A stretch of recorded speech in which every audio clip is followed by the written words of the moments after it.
I recently read the book Ego is the Enemy by Ryan Holiday. Ryan's achieved some pretty extraordinary success early on in his life. He became the director of marketing for American Apparel at age 21, and he is now a best-selling author of 4 books at the age of 29. With all the success, he's got to experience and be witness to the destruction of unchecked ego.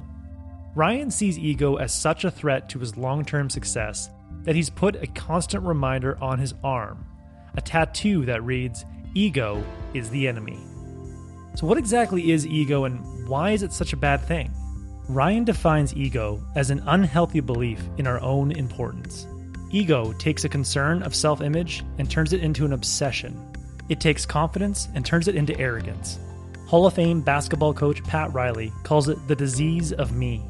But why does ego have to be the enemy? And how is it bad enough for Ryan to get a tattoo on his arm to remind himself each day? Ryan says that ego is the enemy because it sabotages our long-term goals, and it distracts us from achieving mastery in our craft. Here are 3 ways you can notice ego working against you. First, ego shows up when you aspire to do something great. Ego gets busy, seeking out constant approval from others around us. It's always asking, what are people thinking about me? It prefers talking about what you're going to do rather than actually doing it.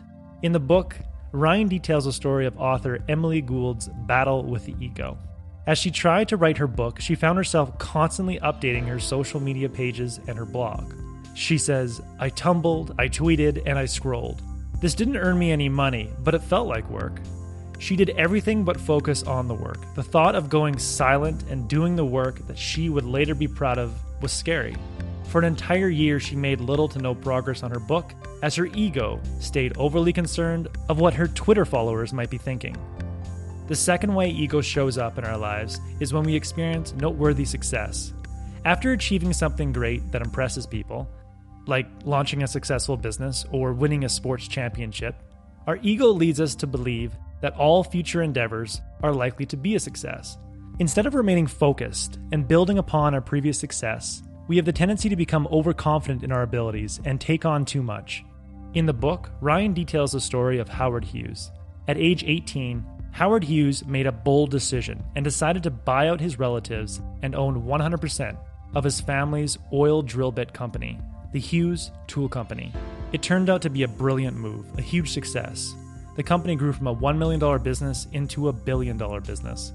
Ryan says it was a bold move for a young man with essentially zero experience in business, and it was with similar boldness that over his career, he would create one of the most embarrassing, wasteful, and dishonest business track records in history.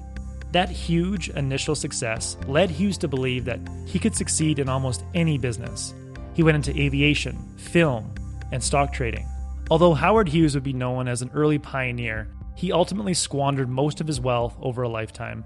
And near the end of his life, a biographer would depict a scene of Hughes sitting naked in his favorite white chair, unwashed, unkept, working around the clock to battle lawyers, investigations, and investors in an attempt to save his empire and to hide his shameful secrets. His ego, fueled by early success, led to the waste of his time, talent, and money. The third way ego shows up in our lives is when we experience failure or setback. At this point, ego shows up just in time to save face and dodge responsibility. In an effort to defend our ego, we lose sight of what we've worked for and erode the progress we've made to this point. Ryan illustrates this by telling the story of American Apparel founder Dov Charney. Ryan says, after losses of some $300 million and numerous scandals, the company offered him a choice: step aside as CEO and guide the company as a creative consultant for a large salary, or be fired. He rejected both options and picked something much worse. Instead of helping his company find better leadership and bring the company back to greatness, he decided to create an internal war. He sued the company and brought the company to the edge of bankruptcy, from which it may never recover. Instead of letting his ego take the hit and recognizing saving the company was more important than saving face, he let his ego turn failure into hostility, destroying the company that he had worked so hard to build, ultimately leading him to be broke and sleeping on a friend's couch. In all 3 phases, ego distracts you from focusing on doing the work and producing something that you can be proud of. So if ego is the enemy, how do we defeat it? Well, one way is to use the plus, minus equal method, coined by the great UFC fighter Frank Shamrock. Frank says, for each fighter to be great, they need to have someone better they can learn from, someone lesser they can teach, and someone equal they can challenge themselves against. For the first form of ego that shows up when we're aspiring to do something great, we need to find an equal in order to defeat it. An equal is an ambitious person or peer group that is at your current skill level. An equal can also be a competitor that pushes you to improve. Your equal should constantly challenge your abilities and force you to grow to remain equal. When you have an equal, you have no time to obsess over public opinion because doing so would be wasting your time and you would risk falling behind. For example, if you aspire to be a great writer, surround yourself with other writers and share your goals.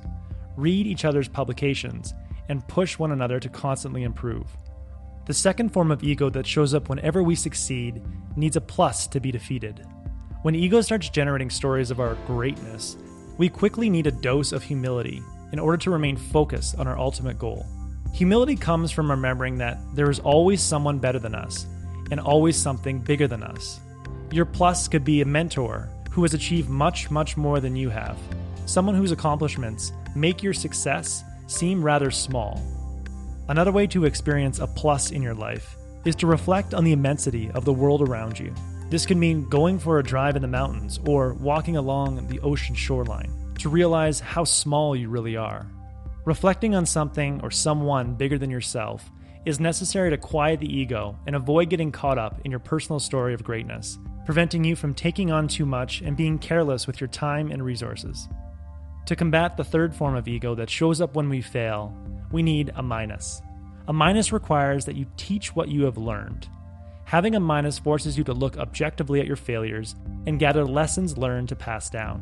When you have the responsibility to teach others, you spend less time complaining and more time looking for ways to improve. To find your minus, you could start mentoring someone younger, or writing a book of lessons to pass down to your children, or writing a daily blog. So if you're in search of excellence and want to do work that you'll be proud of one day, then ego is your enemy. And to fight back that ego day after day, you need a plus, minus, equal. That was the core message that I gathered from Ryan's great book. He has many more stories to illustrate the threat of ego, and several more ways that you can combat it. If you would like a one-page PDF summary of the insights that I gathered from this book, just click the link below and I'd be happy to email it to you. If you already subscribe to the free Productivity Game newsletter, this PDF is already in your inbox. Thanks for watching.